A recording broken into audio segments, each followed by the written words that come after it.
The first barge load of wheat that was shipped through this port occurred in mid-1974 when we built the 9 concrete silos.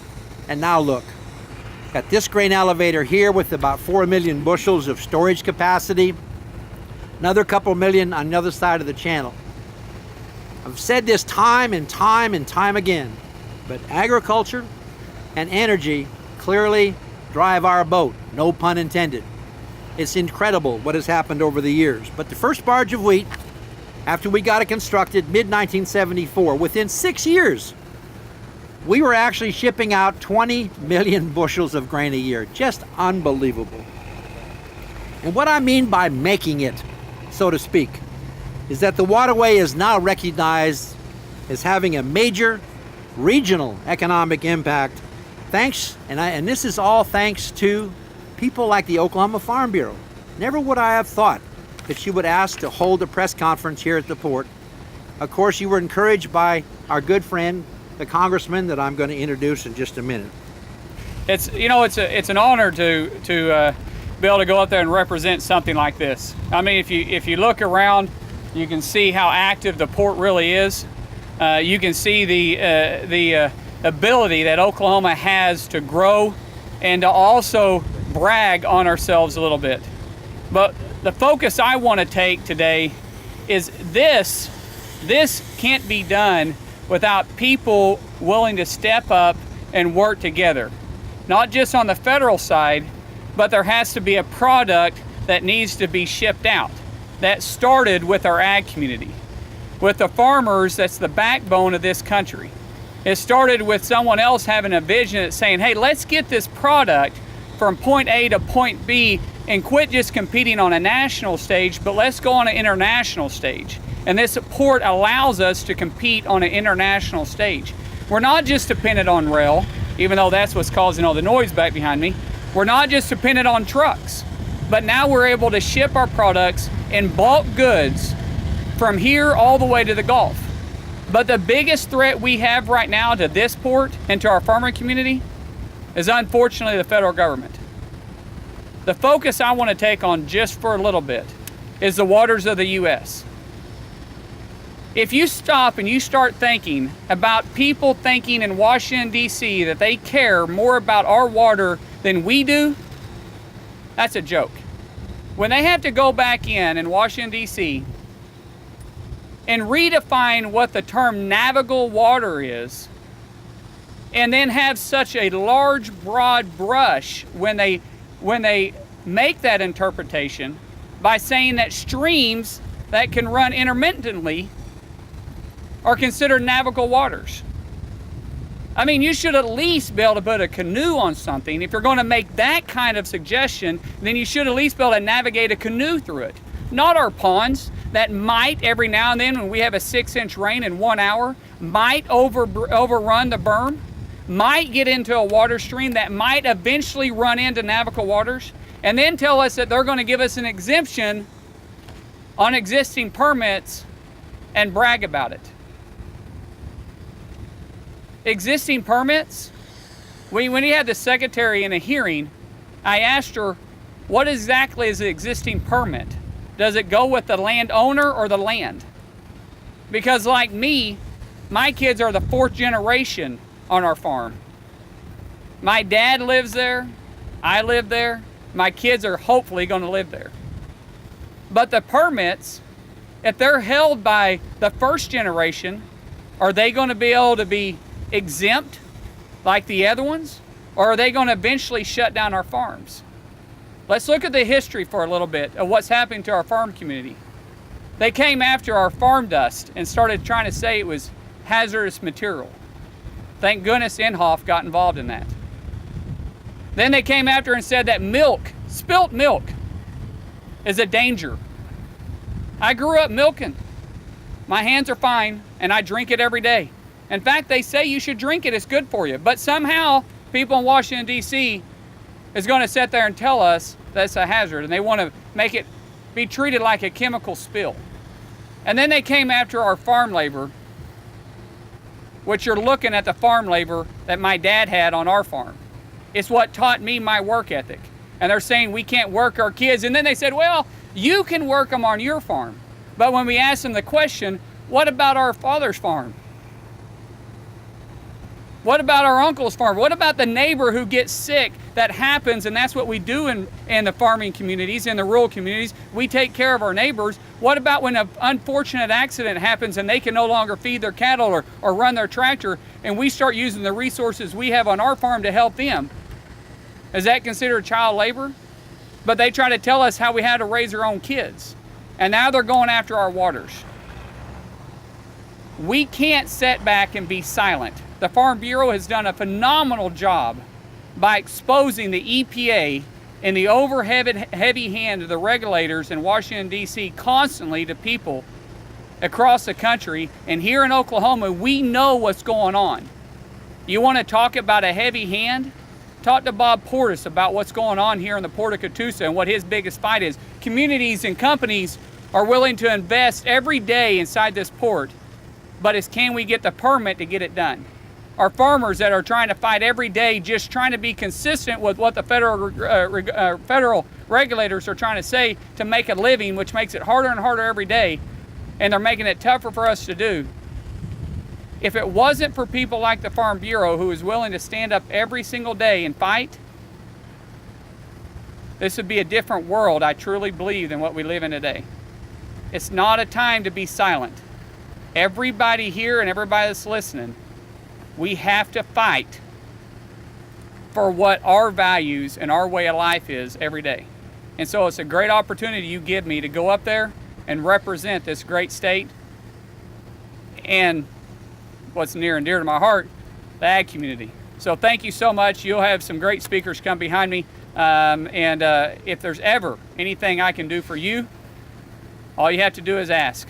Thank you so much. What this shows is we sell products all over the world. This is the shipping lanes of the world.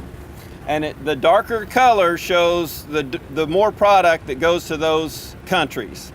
And this waterway, this water right here, goes to China, to Japan, to Russia. There's not a railroad, a highway, anything else that gets things there. It's not possible to ship our bulk agricultural products by plane. So water is the most economical way to get them across the world. Oklahoma grows $7 billion worth of ag product every year. That's newly created product off of our land every year, $7 billion. Up this waterway right here is $1.2 billion worth of fertilizer, $800 million worth of grains every year. That's 3.6 million tons of product of agriculture, 3.6 million tons, not counting the fertilizer, just the grains and the forest products, $3.6 million every year.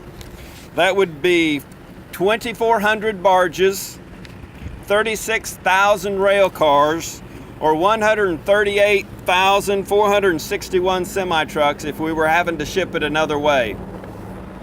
CF Industries, a fertilizer company just on this waterway, invested $200 million over the last 2 years to increase their tonnage from 450,000 tons a year to 550,000 tons a year.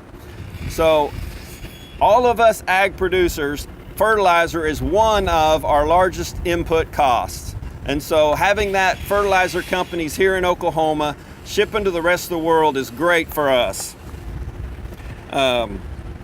It does not supersede, as you see, we use rail, we use truck, we use air, we use every transportation source available, but by barge and by waterway is one vital part of our system. The Panhandle Canal expansion that is expected to be done maybe in a couple years is going to reduce our shipping costs to Asia by 12%. One of our largest competitors in selling grains, Argentina and Brazil.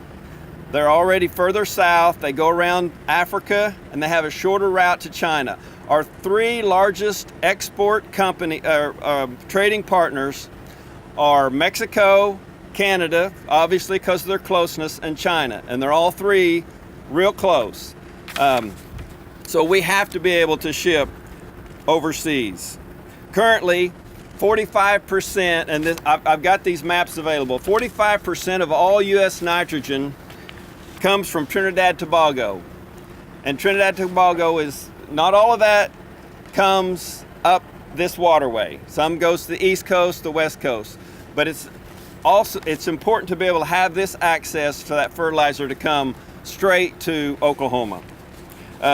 Just having access to this waterway in Oklahoma is one great asset for agriculture. On the panel the other day, I had a panel of producers, and they asked, well, what was it like before the port? What was it like before the port was here? And you have to go back.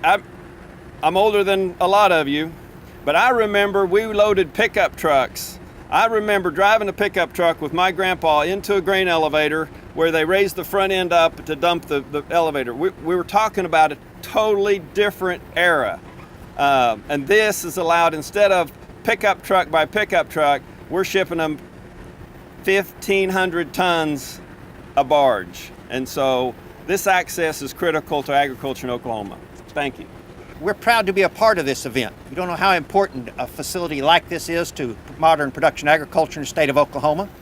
Before we go further, though, the membership does want to express our appreciation for Congressman Mullin and his hard work and his efforts at passing the Water Resources Development Act. He knows as well as we do that not only do you need to maintain and operate existing infrastructure, but we must break the logjam that this nation's in and continue to build new infrastructure so that this nation can continue to prosper. This port is extremely important to Oklahoma agriculture. It paves the way for us to have price breaks and points that are not available to other producers in other states. A prime example of that is a community that I farm in Altus, which is 5 hours southwest of here in the far southwest corner of Oklahoma. It's a common practice for producers to load a semi-truck with grain that they've produced on their farm, wheat in this instance, come to this exact facility, unload that grain, and then backload that with fertilizer, as the Secretary spoke about.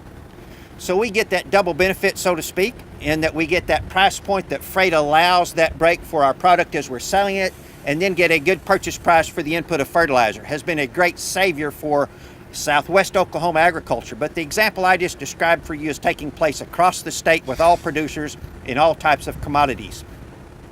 I would also be remiss if I did not talk to you about a very important thing that is happening on a nationwide schedule, and it's been mentioned previously, but the waters of the U.S. and the potential expansion of EPA as they look at land grab and that overregulation. Folks, this is a navigable waterway, without a doubt. If you come home with me and the ditch on my farm that is dry today and is dry 360 days of the year is not a navigable waterway. However, the proposed language that EPA is throwing out there today has a term in it that really muddies the water, pun intended, and that is nexus. And it was talked about earlier, but let me describe one for you. Let's take that same dry ditch on my farm today. When I finally get that rainfall event that my mother tells me will occur, the drought's still on in western Oklahoma, folks. That ditch will then carry water, and that water will come and enter into a bar ditch, a county ditch, will eventually end up in my region in the Red River. That Red River then ends up at Shreveport, and when it reaches Shreveport, it becomes navigable because there is barge traffic to Shreveport now. Under that term nexus, when that rain fell on my dry ditch today, it would then fall under the regulatory arm of the EPA. While I've focused on agriculture today, I would be remiss also if I did not tell you that that also reaches to homeowners. An example would be if you own a home in Tulsa proper, and a rain event occurs and water drips off the eave of that roof.